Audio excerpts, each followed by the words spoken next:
effect, as does my next story. A group that specialises in community youth theatre on council estates has opened a new show, SPID, which stands for Social Progressive Interconnected Diverse, is based in Kensal House in Ladbroke Grove near the Grenfell Tower site. They champion human dignity by advocating investment in social housing and working with those who lived with the experience of housing injustice. Helena Thompson is the founder. Helena, thank you very much for coming in. Thanks for having me, Eddie. Well, housing singularly, the biggest and most important issue in London. You must be very busy then. Yeah, we've been busy for 20 years. We've been working in the name of housing justice, pushing for it, turning the spotlight on Grenfell, what it means symbolically, and showing the need to join up the dots on housing, race, climate and youth justice. So talk to us a little bit then about what you're doing. The show is called Artivist Handbook. What point are you trying to convey about social housing? We want to give people the tactics for bringing investment into social housing and for making their housing safe. We have a story to share. It tells how we raised £4 million and worked with residents of the estate where we're based, close to Grenfell, in order to make the council bring the whole estate up to standard. So it's a real story of hope. It wouldn't have been possible without the commitment of the residents, and we want people to see how their courage and how working together really does bring change. Did Grenfell focus the minds? Did it help? I don't mean it in the way that it sounds, but the tragedy of Grenfell, did it help focus the minds on other estates, tower blocks, and people living in tough accommodation? We believe that it did, and it has the potential to keep doing that. So at SPID, we make art that advocates housing justice using theatre. And we remember that Aristotle defined tragedy as that which is surprising yet inevitable. Now, we think that that is what Grenfell was. You know, it took burning alive to get the people of social housing noticed. That makes it a dramatic story. And if you look at global capitalism, the burning tower is something we're all trapped in, and we have to support each other to get out of it in order to live rather than simply just survive. You use dramatic language like that for effect, burning alive. Well, you know, nobody's ever come in here and talked about it in quite that way. I mean, I'm aware that that's what happened. I'm aware that there were bodies that were identified or couldn't be identified by teeth. I understand it. I'm interested in your use of language. I suppose when I looked at the images that were going global, I did think this is going to wake people up. You know, if you look at a tragedy like Hillsborough, it doesn't have quite the same potential. And if there is an opportunity, if there is a crisis and it can be used. I wonder, you don't think bodies being carried away on makeshift stretchers, you don't think the aftermath of what the Sun wrote about it, you don't think that was dramatic? It is dramatic, but it hasn't gone global in quite the same way. I think, as you referenced, you know, housing, that is a subject that resonates on many levels. So even if you're looking at climate justice, you can say, well, the earth we share is our home. It is on fire. So I do believe there's a wake-up call. It's been... have you seen the pictures of this 30, the climate change conference they're having, and how many people are outside it? You know, COP30 has been hugely challenging for the people who didn't turn up. Many world leaders decided not to turn up. So do they truly believe the world is on fire, as you say? Well, I suppose people have a choice, don't they? You know, they can look at what's happening or they can try to look away. And at SPID, we have always argued that looking at the problems and working together to solve them, it will actually make us all feel better. You know, I believe in pleasure activism. I believe that coming together to stand up for what's right is good for our mental health, even if you lose. It is. And I do believe that in the long run you will win. So, yeah. It is good. I was part of that yesterday and trying to raise money for Hurricane Melissa for Jamaicans. That people get together and you don't worry about it. Don't worry about it. The people do their care. I'm just wondering about after the fact, though. I'll come back to what you do, but after the fact. Hillsborough took 30 years. Thalidomide, blood, we've got Windrush.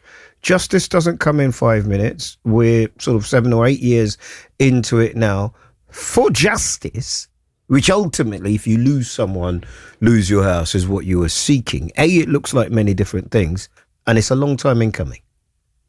I agree, and endurance is one of the crucial qualities hanging in there. So our refurbishment took 7 years, and we wouldn't have got money to restore the community space where we're based had it not been for Grenfell. But after that, we had so many challenges from Grenfell's landlord in terms of landlord's consent, planning permission, fixing the leaks. The space where we are is really a symbol of systemic injustice. You know, the pipe work, it leads to people living in damp and sewage water. And rather than patching that pipe work, we've always said, look, it must be replaced.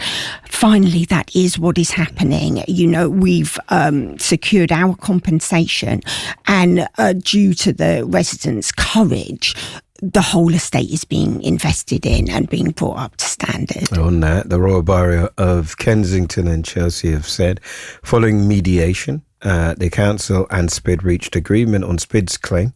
We remain committed to maintaining the building and providing excellent services to our residents. As part of that, we are planning a programme of major works at the building, which will include window and roof renewal, as well as improvements to the plumbing throughout the block. A question for you, and it might be a political one, it might not be one that you want to answer, but it felt to me, and I've done a lot of interviews, I've visited Grenfell a lot, and I think a lot of the problems they have are throughout London, that somehow, if your rent is being subsidised, somehow, if you're living in social housing, somehow, if you're in benefit, in receipt of benefits, somewhere, somehow, somebody sees you as less worthy, ergo situations like Grenfell can occur. Have you seen that? Yeah, we have seen that. I mean, it's classic divide and rule, and it's completely wrong. So at SPID, we challenge the stereotypes around social housing. We stand up for their history and for their community. We believe that those buildings are beautiful, that they connect people to their land and their history. In the same way, I suppose, as Indigenous communities do. You know, they're worth more than money. It is really important to us that the estate where we're based is Grade 2-star listed. This is so crucial. We won a McEwen nomination for the refurbishment. We installed disabled access that benefits the whole estate. So that matters. That means more than itself. And for the sake of the young people of tomorrow, history cannot be thrown away. It must be cherished and celebrated. So it occurs that you and me have spent, I don't know, Helena, the best part of 10 minutes about doing quite interesting, anarchish, important kind of social stuff. But if I'm coming to see the show, bad man needs to be entertained. Do you understand that? I'm not coming there to cry, to be miserable. I'm coming, what have you got in the show? Yeah, for sure. So we are people pleasers. You will come and you will laugh. You will learn. You will engage and interact. You will meet new people. They may be different from you, but you will be involved in activities together. You'll get to explore the space, the beautifully refurbished space. You'll get to hear from residents, those on our board from Kensal and from Grenfell. You'll get to see films and footage. So the case is made by those people and by the lived experience. You get to take part in meditations for change, shouts for solidarity, and overall you will leave feeling better. It's a handbook for resistance, is it? A handbook from a distance, for sure. Well said, Eddie. Listen, it's lovely to meet you. Please, where can people go to find out more about when it's on and how they can be part of it? Yeah, so half the tickets have sold out, so you should get them quickly. You can get them at the SPID Theatre website, and they're on Ticket Tailor. So there's still tickets left for Saturday at 3:00 this week, and then next week, Friday at 7 and Saturday at 3. We would love to see you there. Listen, thank you very much for coming in. I mean, it's very close to our heart. What do you think, just before you go, what do you think? I mean, it's coming down. I'm told it's coming down 2026. What's your personal hope that space will become? Because it will be weird not seeing it there anymore, won't it? It needs to be a space that honours the community, I believe, and it needs to be a space that stands for hope. I want it to be a space where people remember, and I don't want it to be any effort to just wipe away the past. So hope, community, solidarity. Garden, library, memorial. I mean, what you've just described, they could look like all those things, couldn't it? Yeah, definitely. I think something like a garden, where there's space for reflection. Yeah. That's what's important. Yeah. Lovely meeting you. Let's do it again. I appreciate you coming in very, very, very much. Helena Thompson there, founder of SPID, and she said that you can still get tickets. Get onto the SPID website, and I'll be fascinated to understand and hear how you feel about it. It's an important story for London, and an important story moving forward. This is BBC Radio London.